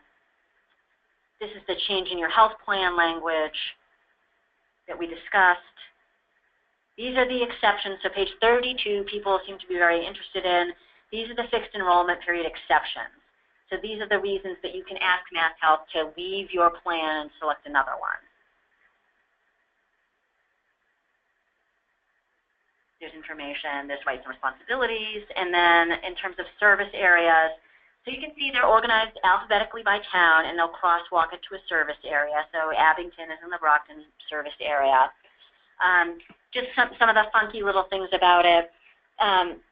MassHealth has, in some instances, included neighborhoods as communities. So some of the stuff is probably more intuitive than others. So Roxbury, Roslindale, Jamaica Plain, they're listed as towns, and they'll crosswalk to a service area. But other places like Hummerock, which is part of Scituate, they've actually pulled out as a town. But you similarly wouldn't find Indian Orchard and Springfield as a separate community. So it's not quite clear how MassHealth did this, but there are some little things like that. Similarly, Brant Rock. And then service areas also may not be intuitive to MassHealth members. So for example, there's Wilkinsville, which apparently is a neighborhood of Sutton. That's in the Framingham service area. Might not be super intuitive to a MassHealth member. So that's that. And I would say that generally it's easier to figure out the service area piece online, but again, not everybody has access to that. And so we're going to take a look at that now. So MassHealth has developed a member decision support website called MassHealthChoices.com. So the web address is right in that browser, and it's all through their materials. So we'll check this out right now. So here's their website. You know, lots of graphics, lots of white space, nice to look at. So we're going to check out, we're going to compare plans as an example. So I'm a MassHealth member, so you can learn, and they have general information about choosing a health plan. And lots of the material, as you would expect, replicates material in the enrollment guide. So the messaging is the same to MassHealth members no matter how they access it. So in terms of the sort of practical pieces of this website, so comparing. So if we want to compare a plan or compare plans, so you have to do it by zip code. So that's going to restrict you to plans in your area and also the 25-mile limit.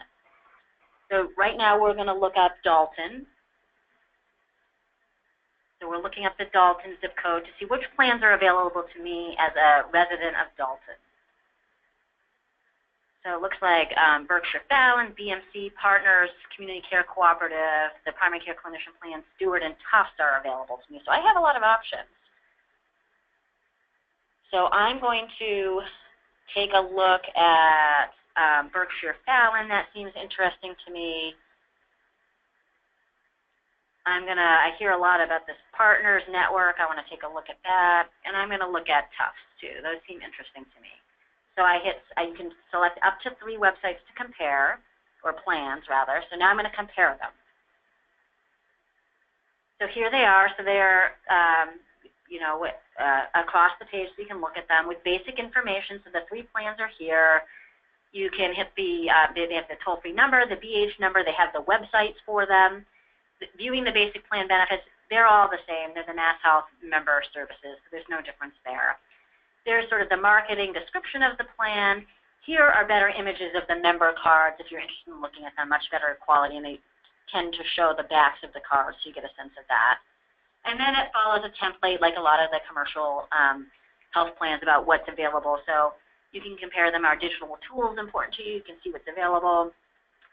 Maybe you're pregnant or thinking about getting pregnant, so you can look at the pregnancy benefits, healthy kids benefits, wellness programs.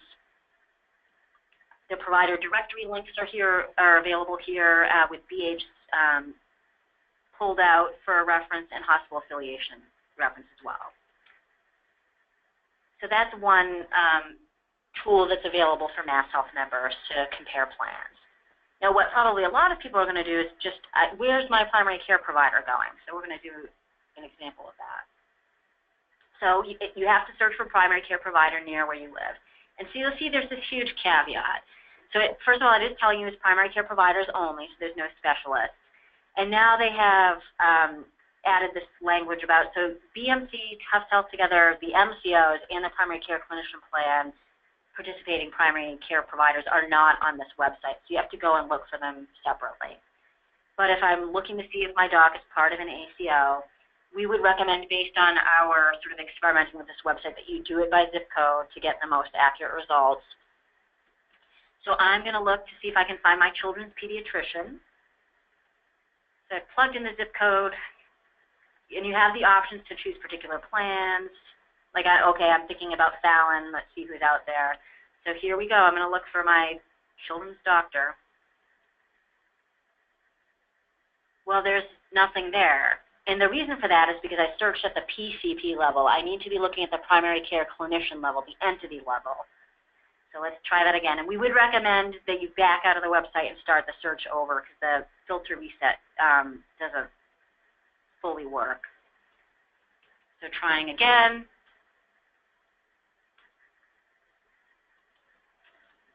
So I'm looking for Framingham Pediatrics. So in the example we did in the slide earlier, you would want to have put, so for Dr. John Watson, you'd actually be looking for Baker Street Medical Group. So here we go.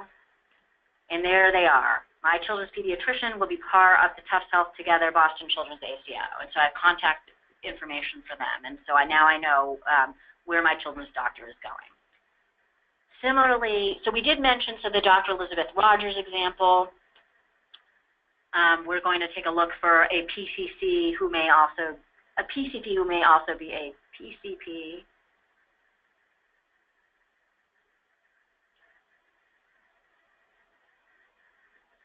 Oops, why are we doing this? Oh, this is why I should have backed out.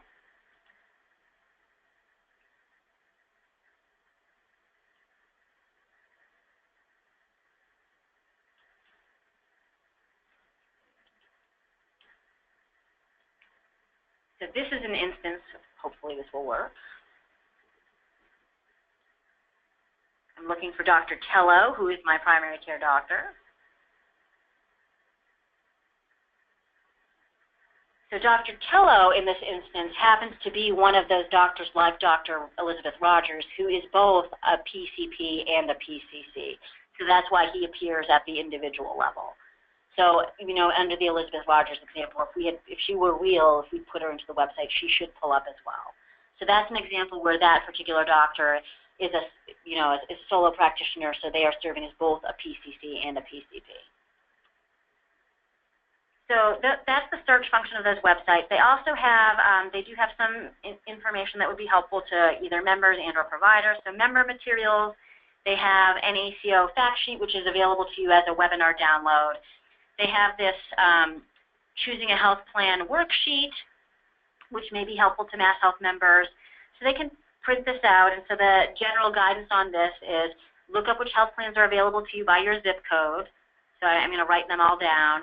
And then I'm going to list the doctors here that matter to me and figure out which health plan that they're affiliated with to figure out what is the best match for me. So that's the choice worksheet. There's also this health plan enrollment or change form. So MassHealth members can fill this out and either mail or fax it if they want to enroll or change in a particular plan option. And then finally, the enrollment guide that we've already looked at is available on this website. We've been made available to you as a webinar handout. It's on the MassHealth website. It's on many different websites. So that's available here as well. They have information on contacting health plans. So here's a very fast way to find out which health plans are available to you. You plug in your zip code and just list them with very basic information for all the health plans that are operating in that service area. And then MassHealth contact information. And then finally, MassHealth does recommend this. MassHealth members can also enroll in a health plan online. So for those that have regular internet access, you can enroll online. You can already do this today. So it just takes you to this website, and it allows you to make a health plan change. And you can do it right on here, and I believe it takes about 48 hours for the change to take effect. So that's the MassHealth member-facing website.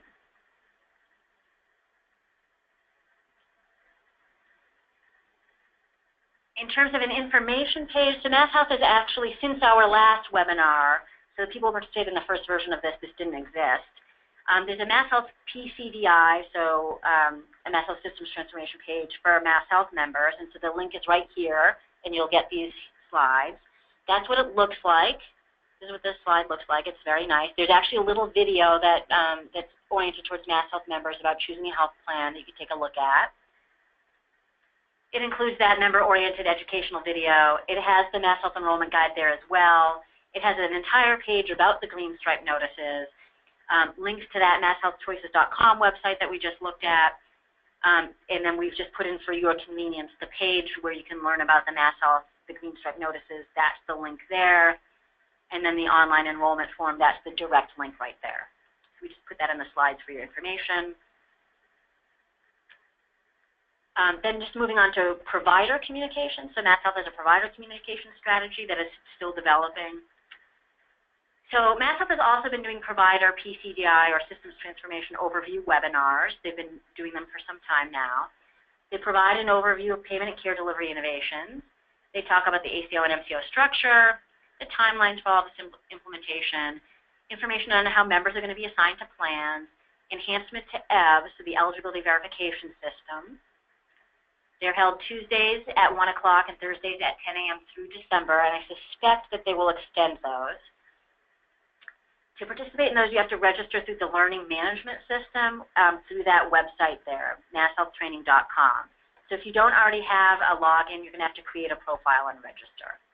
And so if you have questions about that, you'll need to contact MassHealth Customer Service because I believe you need your MassHealth PIDSL to register.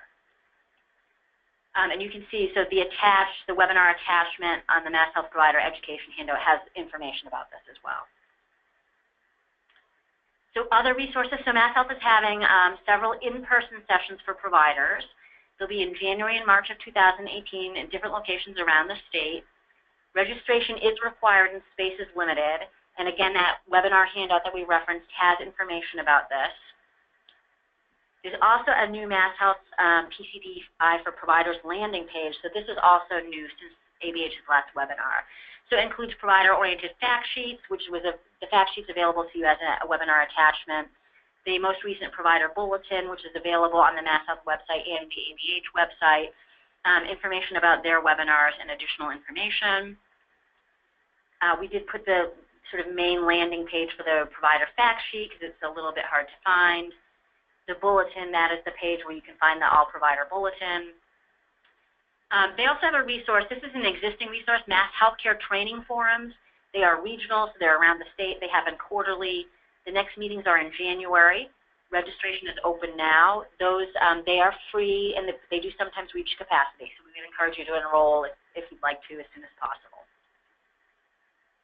And so then finally, in terms of the timeline for all of this, so right now, through the end of 2017, MassHealth is doing ACO and MCO readiness reviews. So they're doing things like, how are they going to handle eligibility? They'll be making inquiries into continuity of care, that sort of thing.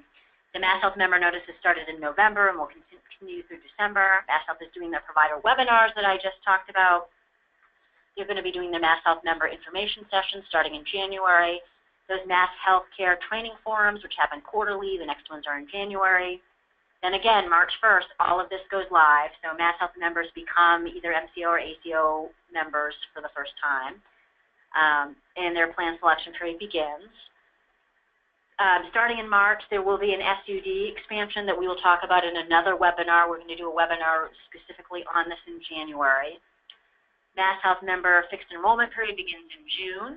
So June 1st, that's when MassHealth members in ACOs or MCOs get locked into their plans unless they meet regulatory exceptions.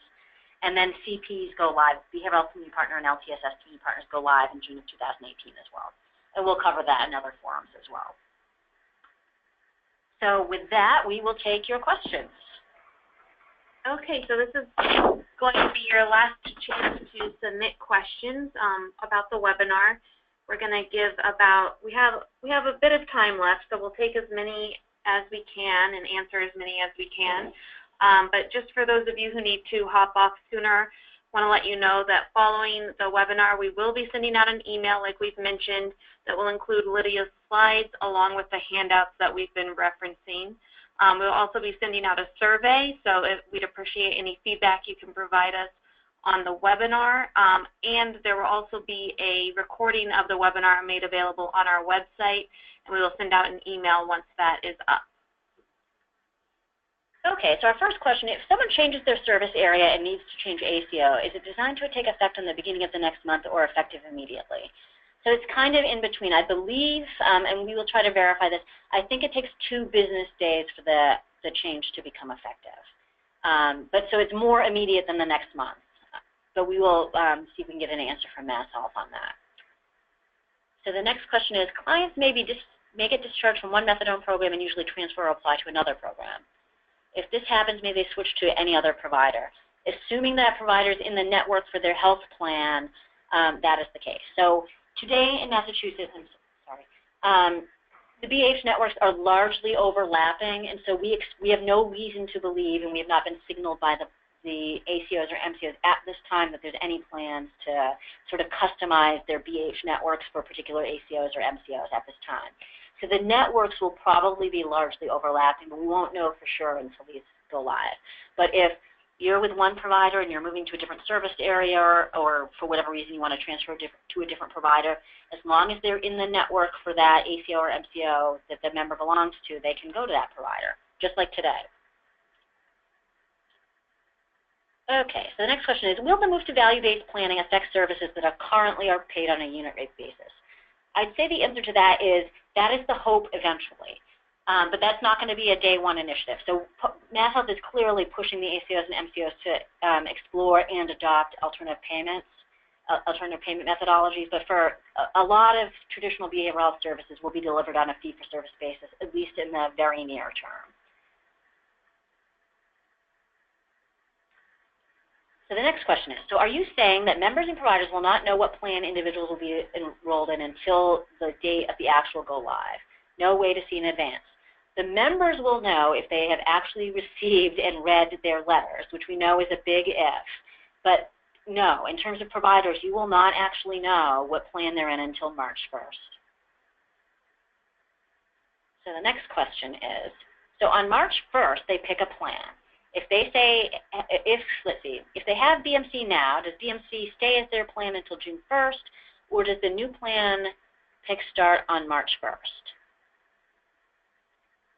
So I'm not fully sure I understand the question. Let me just reread it.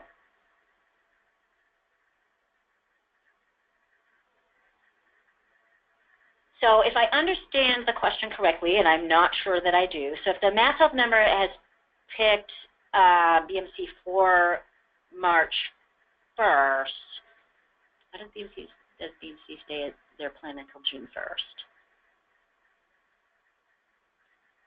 No, so BMC, so if they pick a plan, March 1st, they join their new plan. I'm not sure I fully understand the question, so if you could submit that question again, I feel like I'm missing something. But I think as I understand the question, the person has picked another plan that's not BMC, so say they've picked Tufts. So if they have BMC now, they are going to Tufts for March 1st.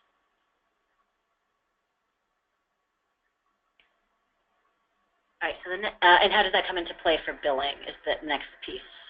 You'd be billing who the person has at that time. Will clients be limited to certain areas of their MCOs or ACOs when they need an inpatient psychiatric hospitalization? It's going to depend upon who is in the network for those plans.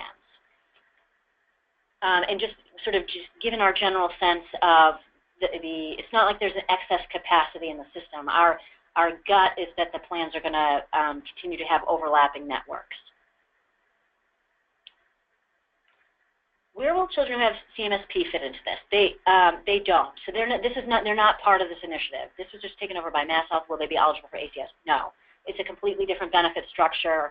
It's limited to outpatient benefits. They're just not part of this. Can the MBHP be reviewed prior to March 1st to make sure that BH is part of the network? I'm not sure I fully understand that question, but we will be talking to MBHP about, basically our question to them is, if a provider is in the MBHP network now, are they going to be in the MBHP network for the new ACO models? Our understanding is yes, but we need to confirm that. Does MBHP cover substance abuse services? Yes. So any person who lives more than 25 miles away from their PCP will be moved to a different ACO closer to home. It's, the answer to that's going to depend. So if the 25 miles away is outside of the ACO service area, they're not going to be in that ACO, so they might have to join an ACO. If the ACO has a very large catchment area, my understanding is they will be allowed to keep that PCP for now. At some point down the road, they might be looking to narrow that 25 miles within the ACO construct. What MassHealth is not going to do is when they're assigning MassHealth members, they're not going to automatically assign anyone to a new PCC who's more than 25 miles away. All right, so the next question is, just wanted to clarify that we do not know how CBHI services will be affected by this change. Although we do think that it will affect our CBHI clients who have MassHealth secondary, since you stated they are not eligible for this new change. So they won't be an ACO. So first of all, ABH will be talking to MassHealth about the specific issue, I believe, next week. But generally, so kids who already have CBHI, actually, I will reserve that question. Relative to CBHI generally, so the ACO and MCO contracts have provisions around we are administering this uniformly, like you as an ACO and an MCO have to agree to the uniform administration of CBHI as is the case today. And there are floor rates associated with CBHI services as is the case today. So the general messaging from MassHealth is that there will be no changes to CBHI. They're very eager to get out from the court order associated with CBHI, and they don't want to do anything that will disrupt their chances of doing that. So there's they have special risk corridors for the ACOs and MCOs around CBHI services. There are basically no risk corridors, and there's a ton of mandates around it. So they're very protective of the CBHI service system and access to services. Okay, so the question is, can you state again the difference between a PCC and a PCP? So yes, there's nothing intuitive about this. So the primary care clinician is the entity level. So that is, so the example before, that would be the Baker Street Medical Group. The PCP is the individual, so that's Dr. John Watson. So that would be the distinction between them. So all of this is getting enforced, so the primary care exclusivity, and then when we say the person's following their docs, they're really following their practice. So we'll have to get a little bit better about the language. They're following their primary care practice into the new ACO model. So the PCC is the practice, the PCP is the individual, the person. All right, can you please explain the changes way NHP? I heard you mention that NHP is not a plan option. So NHP is discontinuing as a standalone MCO. They are continuing with one ACO partner. The name of it, I'm blanking. It's My Care Family. So they will remain. So there'll be a plan called My Care Family, and sort of under the hood of the My Care Family is NHP and Greater Lawrence Family Health Center. So that is how NHP will remain. And then they will continue to use Beacon Health Options as their behavioral health benefit manager. If someone is in the PCC area and are seeing MBHP, does it have to be in the person's area? I think that question is getting at the behavioral health access. As long as the behavioral health provider is in the network, they can see that behavioral health provider. What information or handouts would be best for us as providers to have available for clients? For example, we will not know what mailing letter our family will get, but we could have something we could hand them that is general enough. So there is, I'm not sure it's really a super helpful resource, but attached to the webinar, there's sort of like an ACO, like what is an ACO handout. I haven't really seen anything. I'm looking at Megan about whether she can think of something that would be sort of an MassHealth member facing that would explain this. I mean, short of handing them the enrollment guide, which is lengthy. Or the or reviewing with them the notice key so that when they do get that letter, they hopefully have a little bit better of an idea about what their letter's telling them might help. I'm sure that does not answer your question to the degree that you would like it to.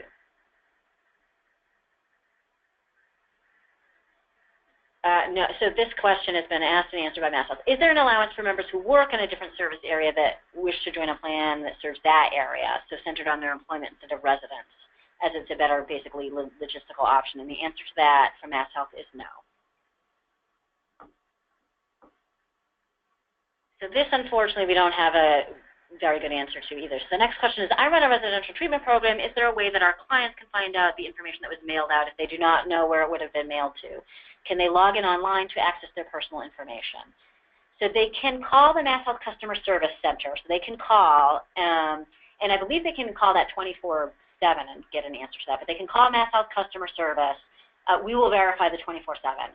And it actually will get there is a routing to, like, did you get the green stripe notice? They should just press that option for green stripe notice, and the MassHealth Customer Service Center can look that up for them. And they can have, I'm trying to think, can they have accounts? I'm not sure what their account, if they have online accounts, if they did their eligibility through that. I'm not sure if they can see their notices. We will get the answer to that as well. Those are excellent questions. Will MassHealth Choices be available in other languages? So it's available to the extent that they have Spanish at the top where it translates it. So it's sort of like a Google Translate. I'm not sure sort of how culturally competent it is, but it's available in Spanish. Okay, so the next question is, I may have missed this. Under MassHealth Choices, will they begin to update input primary care doctor's name? Thinking larger neighborhood health centers may not be considered during a search. There's not a clear answer from MassHealth about that, what they're going to do. So for example, you may recall there's now links. You have to go to the MCO and you have to go to the MassHealth website to look up primary care docs that aren't in ACOs. It actually is not clear whether those docs are ever going to get into the MassHealth Choices website.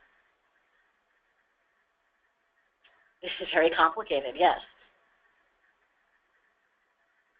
How will you be assisting members through this process? Because treatment programs do not have the personnel to sit with clients and walk them through all of this. So, unfortunately, I'm not really sure what options are available to them. So there's the certified application counselors, which are available.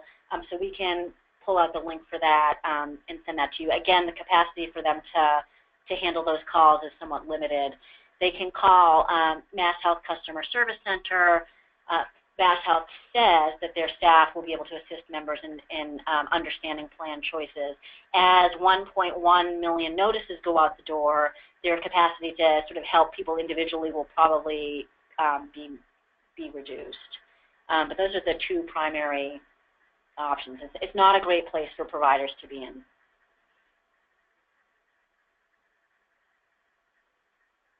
If a member chooses their new plan today, when will we be able to see their choice? March 1st, unfortunately. What you can do, so someone's making a point, and actually this is a good distinction. Currently, if you want to say you're in Tufts today, but you want to join an ACO for March 1st, you can call MassHealth Customer Service and enroll for March 1st. They can do it in their system. You can't actually do that through the online and that fax form option yet. They intend to change that, but it has not been changed yet. The next question is, are PT1s going to change? I'm not aware of any PT1 changes related to this. There is a proposal to limit non-emergency transportation for people who are in Care Plus to just those who are going to addiction treatment services. That has not yet been approved, but that is out there. But that will require CMS approval, and it's not tied to this initiative directly. Okay, that's the same question. MassHealth is not going to distribute the readiness reviews results for ACOs. It's an internal process. Is there a max in a year that someone can change plans? I'm not aware of one. If you meet the exceptions and are granted it, I'm not aware of any limitation on that. Another question on this. Repeat. Will the MCOs extend billing deadlines in March and April for time to sort out which plans members are in and authorizations? We don't know the answer to that. Those are excellent questions, and sort of common sense says yes, they should. We don't know what the plans are yet.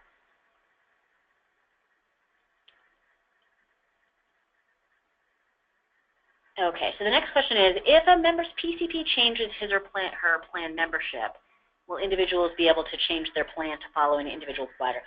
So this is interesting. So PCPs also get locked into their plan options. So they get locked in for a year as well. So they could change the following year as well, and then the individual can follow their plan. I don't know yet whether MassHealth will automatically migrate MassHealth members in that situation. That's a little bit down the road, but that's a great question. But primary care providers are locked into their ACO choices for this year.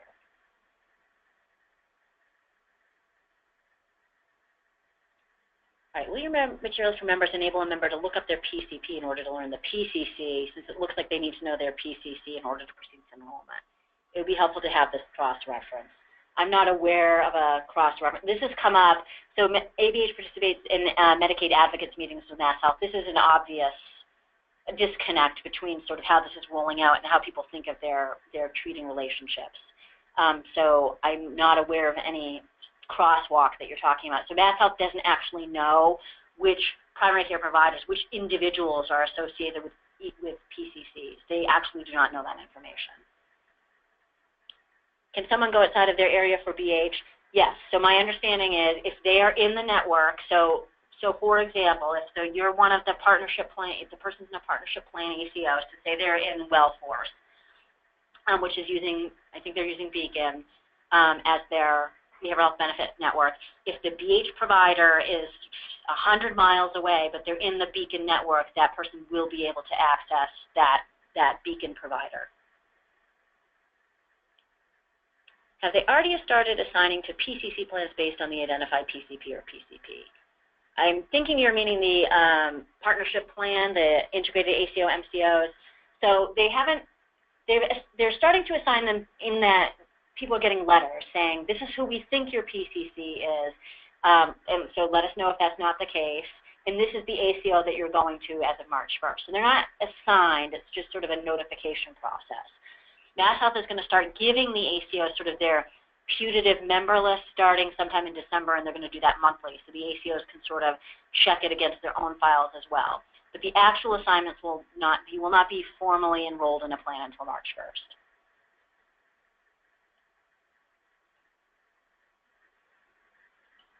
All right, so if you live in Pittsfield, Mass, and have a child who goes to college in Merrimack Valley, will they be covered for insurance there if they get sick? So I guess the question is, does that child have MassHealth benefits sort of on their? I would assume that child has MassHealth benefits on their own. So but the second question, which I think is what you're getting at, what's the kid's home address?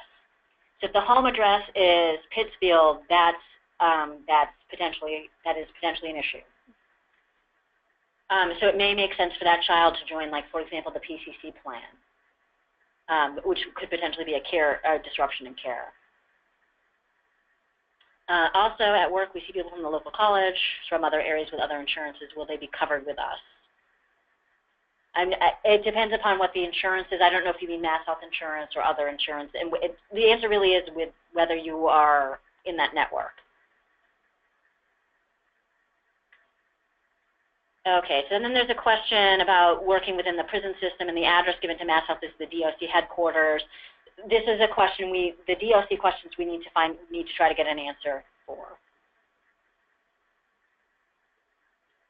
So to access behavioral health benefits, will a member be required to obtain a referral from a PCC? No.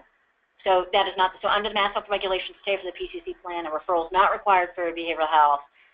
You do, however, as you know, for MBHP, depending on the service, may need a prior authorization, or you may need to notify MBHP that that person is accessing services, but a primary care referral is not required. Do we know when PCCs can make a change to their ACO end of calendar year or specific date? I'd have to go back. We can go back and look at the contract. I don't know off the top of my head what the cutoff date is for that.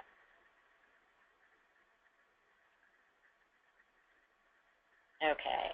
So does someone have to see their PCP before seeing a BH or specialist? Will a referral be needed for substance abuse outpatient before they can be seen to get Suboxone or Vivitrol? I'm not aware of any changes to the process that would require that.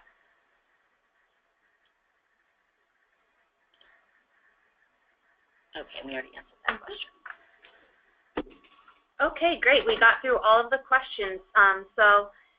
Hopefully you all found this webinar, although there's a lot of information, hopefully it was helpful for you. Again, we will be making a recording of this. It does help to listen to this information multiple times as more and more sinks in each time. But I want to thank Lydia for her presentation, and thank you all for joining us, and hope to see you on our next webinar. Thank you very much.